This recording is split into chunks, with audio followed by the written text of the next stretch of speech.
Bismillahirrahmanirrahim. Assalamualaikum warahmatullahi wabarakatuh. Allahumma salli ala sayyidina Muhammadin abdika wa rasulika nabiyil ummi wa ala alihi wa sahbihi wa sallim tasliman biqadri azamati dzatika fi kulli waqti wahid. Saudaraku yang dirahmati Allah Subhanahu wa taala.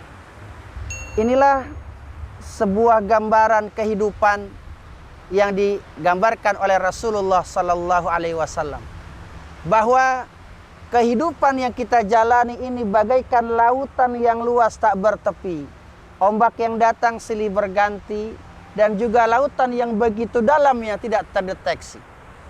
Juga dalam hal yang lain Nabi menggambarkan, inilah gambaran dosa-dosa kita yang bagaikan buih di lautan.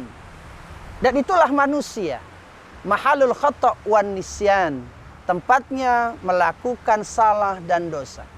Nabi sallallahu alaihi wasallam pernah berpesan kepada Abu Dzar Al-Ghifari, "Ya Abu Dzar Al-Ghifari, jaddidis safina fa innal bahra amiq wa khudhiz zad fa innas safara ba'id." Wahai Abu Dzar Al-Ghifari, perbaharuilah perahumu, karena perjalanan yang akan engkau lalui ini adalah perjalanan yang begitu jauh. Dan berbekalah, karena perjalanan ini adalah perjalanan yang begitu luar biasa jauhnya. Saudaraku yang dirahmati Allah Subhanahu wa taala, kita hidup bagaikan kita mengarungi sebuah lautan. Lautan begitu dalam, tidak terdeteksi. Sementara di atas gelombang datang silih berganti. Itulah kehidupan kita, di mana kita harus siap menerima apapun yang terjadi yang Allah berikan di dunia ini buat kita. Persiapkanlah itu dengan baik. Wa khudhiz zad. Maka dari itu, maka bawalah perbekalan yang sangat banyak. Mungkin sekarang ini kita kurang perbekalan kita. Kita selalu berada dalam kemaksiatan. Kita selalu berada dalam kealfaan kepada Allah Subhanahu wa taala. Seperti yang tadi digambarkan, dosa-dosa kita bagaikan buih di lautan, begitu banyak tidak terhitung. Tapi ketika kita datang kepada Allah, ketika kita minta kepada Allah, maka yakinlah Allah Subhanahu wa taala akan mengampuni segala apa yang pernah kita lakukan dari kesalahan-kesalahan kita.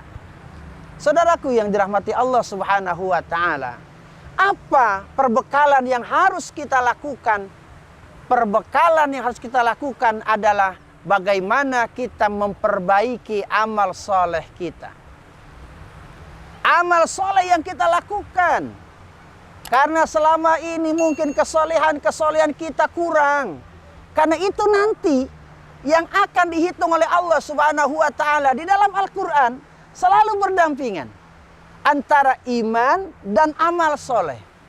Kalau keimanan kita sudah ditanamkan dari kecil. Di saat kita dilahirkan, diazankan di telinga kanan, diqomahkan di telinga kiri.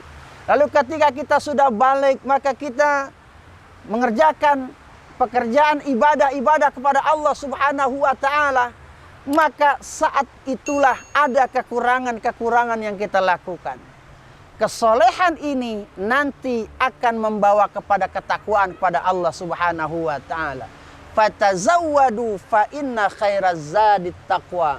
Berbekalah kalian, karena sebaik-baik bekal itu adalah ketakwaan kepada Allah Subhanahu wa taala. Saudaraku yang dirahmati Allah Subhanahu wa taala, kalau sekarang kita banyak dosa, kita banyak salah, kita banyak alfa kepada Allah Subhanahu wa taala, mari sama-sama saya mengajak kepada saudara-saudara semuanya agar kita banyak mohon ampun kepada Allah Subhanahu wa taala.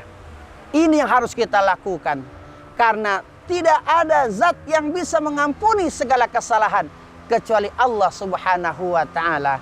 Saudaraku yang dirahmati Allah Subhanahu wa taala, mudah-mudahan apa yang kita lakukan dari kebaikan-kebaikan selama ini menjadi bekal yang berkualitas nanti di hadapan Allah Subhanahu wa taala. Seperti sekarang misalnya, ketika kita melihat betapa indahnya pemandangan yang Allah berikan kepada kita, kita jadikan ini satu hal yang punya nilai ibadah kepada Allah Subhanahu wa taala. Insya Allah kalau itu semua sudah tertanam dalam diri kita, maka yakinlah bahwa Allah akan menjadikan dan mencatat kita orang-orang yang muttaqin dan nanti datang kepada Allah dengan membawa husnul khatimah. Itu saja, mudah-mudahan ada manfaatnya. Assalamualaikum warahmatullahi wabarakatuh.